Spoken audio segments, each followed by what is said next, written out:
اعوذ باللہ من الشیطان الرجیم، بسم اللہ الرحمن الرحیم۔ جب بھی رہی شکایت ہی رہی دنیا کو، کبھی کچھ کہنے پہ کبھی چپ رہنے پہ۔ جب عورت کا دل کسی شخص پر ٹھہر جائے نا تو دماغ کسی اور کو قبول کرنے کے قابل نہیں رہتا۔ کسی کو اجاڑ کر بسے تو کیا بسے، کسی کو طلب مار گئی کوئی پا کر بھی خوش نہ ہوا۔ حسرتوں کے تعاقب میں قبر تک جا پہنچے۔ سارے دن کے بعد جب بستر پہ جائیں تو کم از کم 2-4 منٹ اللہ سے باتیں ضرور کریں۔ کسی کا شکوہ، کسی کی شکایت، کسی کی مشکل کی التجا، کسی کے دکھ پہ آنسو، کسی کے گناہ پہ ندامت۔ میرا دعویٰ ہے زندگی بدلنے لگ جائے گی۔ ہر راز ضمانت ہوتا ہے، ہر بھید اپنے وقت پر کھلتا ہے۔ مرد کا ایک درجہ اس لیے بلند رکھا گیا ہے کہ وہ محافظ ہوتا ہے، اور محافظ کبھی عزتوں کا سودا نہیں کرتے۔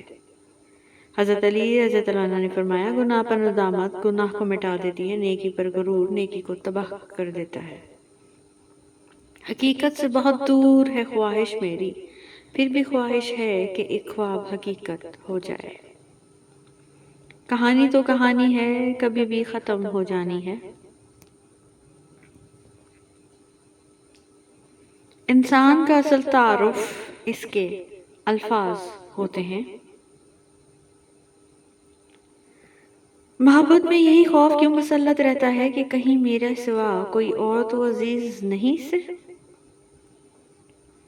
کتابوں جیسا ہوں میں، کھل جاؤں تو دوست بنا لیتا ہوں۔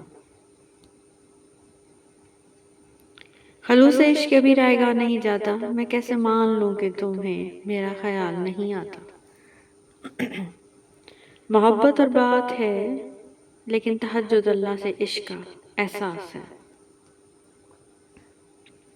مشکل سے انسان کو نکالنے والی صرف اللہ کی ذات ہے۔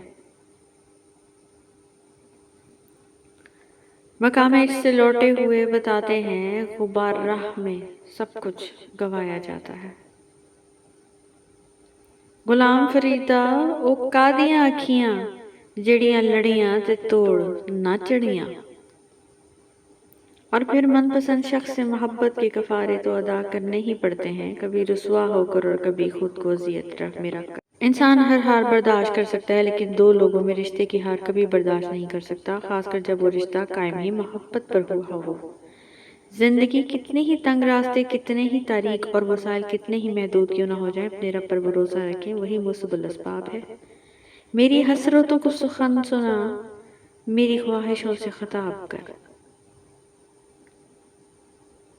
عجیب ہے تیری دنیا کے لوگ یا رب، جتنی عزت دو اتنا ہی دکھ دیتے ہیں۔ اے اللہ، مجھے رمضان کے لیے سلامتی عطا فرما، اور رمضان کو میرے لیے سلامتی والا بنا، اور اس مہینے کو میرے لیے قبولیت والا فرما دے، آمین۔ حضرت علی رضی اللہ عنہ نے فرمایا، بے فکر ہو جاؤ، اللہ پاک مخلص دلوں کے ساتھ کبھی نا انصافی نہیں کرتا۔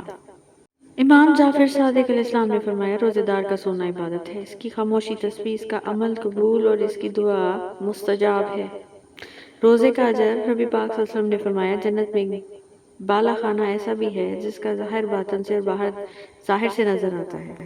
یہ اللہ نے اس شخص کے لیے تیار کیا ہے جو لوگوں کو کھانا کھلائے، نرمی سے بات کرے، تسلسل کے ساتھ روزے رکھے، اس کی نماز پڑھے جب وہ لوگ سو رہے ہوں۔ روزے دار کے لیے دریائی مچھلیاں تک دعائے مغفرت کرتی ہیں اور افطار کے وقت تک کرتی رہتی ہیں۔ کتنی جلدی یہ رمضان گزر جاتا ہے، پیاس لگتی نہیں، افطار گزر جاتا ہے، ہم گناہگاروں کی مغفرت کر میرے اللہ، عبادت ہوتی نہیں، رمضان گزر جاتا ہے۔ لوگوں کی باتوں سے غمزدہ مت ہو۔ حضرت علی رضی اللہ عنہ نے فرمایا، روزے دار کی دعائیں مقدر سے جیت جانے کا ہنر رکھتی ہیں، کیونکہ رمضان میں اللہ تعالیٰ کا عرش پہلے آسمان پر آ جاتا ہے۔ رسول پاک صلی اللہ علیہ وسلم نے فرمایا، جس شخص نے بغیر عذر اور بیماری کے رمضان کا ایک روزہ بھی چھوڑ دیا تو خواہ ساری عمر کے روزے رکھتا ہو، اس کی تلافی نہیں کر سکتا۔ سب سے بہترین ہجرت گناہوں سے نیکی کی طرف ہے۔ میں ایک تنہائی پسند شخص ہوں، انہی سے بات کرتا ہوں جن سے میرا دل چاہتا ہے۔ مت کرو بحث ہار جاؤ گے، حسن اتنی بڑی دلیل نہیں ہے۔ مسکراہٹ ہی ایسی تھی میرے نبی پاک صلی اللہ علیہ وسلم کی کہ لوگ دیکھتے ہی مسلمان ہو جاتے تھے۔ جیسے ہوائیں موسموں کا رخ بدلتی ہیں، ویسے ہی دعائیں مصیبتوں کا رخ بدلتی ہیں۔ اللہ ہماری دعائیں دینے والے اور دعائیں لینے والے بنا دے، آمین۔ رمضان کو معمولی نہ سمجھو، جتنی نیکیاں کر سکتے ہیں کریں۔ رمضان یقینی ہے لیکن ہماری زندگی یقینی نہیں ہے۔ قحط صرف خوراک کا نہیں ہوتا بلکہ شعور اور آگاہی کا بھی ہوتا ہے۔ اپنے ارادوں میں مخلص رہو، تم اللہ کی مدد ہمیشہ ساتھ پاؤ گے۔ بے شک